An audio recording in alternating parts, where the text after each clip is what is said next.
السؤال دايما بيجيلي هو بسنت، انتي مبتزهقيش مبتمليش؟ انت ازاي بتقضي وقت لوحدك؟ انا من الناس اللي مبقربش من حد بسهولة، منشغلة دايما بنفسي وبحياتي وبس. دي حاجة انا الحمد لله عليها وبشكر ربنا قوي عليها بصراحة.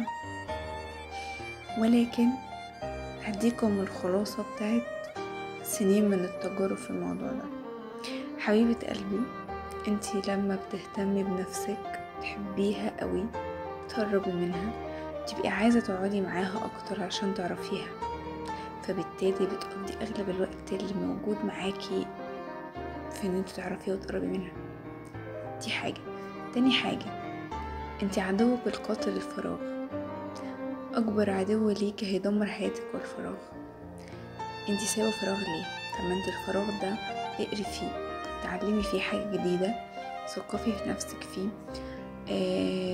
ضيفي معنى لحياتك، قربي من دينك فيه، قربي من ربك فيه، قربي من اهلك فيه. كل دي حاجات تقدري تعمليها. انزلي تمشي في الشارع، انزلي شوفي الطبيعة، انزلي تأملي السما، انزلي تأملي المية اللي حواليكي والزرع. بصي، في مليون حاجة تعمليها غير ان انتي يبقى محورك الاساسي يا اما التليفون يا اما الناس المؤذية اللي في حياتك.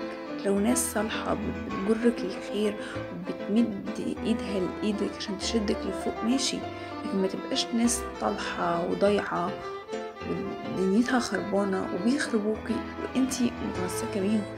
اسحبي يا ماما نفسك من الدايرة الفارغة دي وابدأي حياتك من جديد.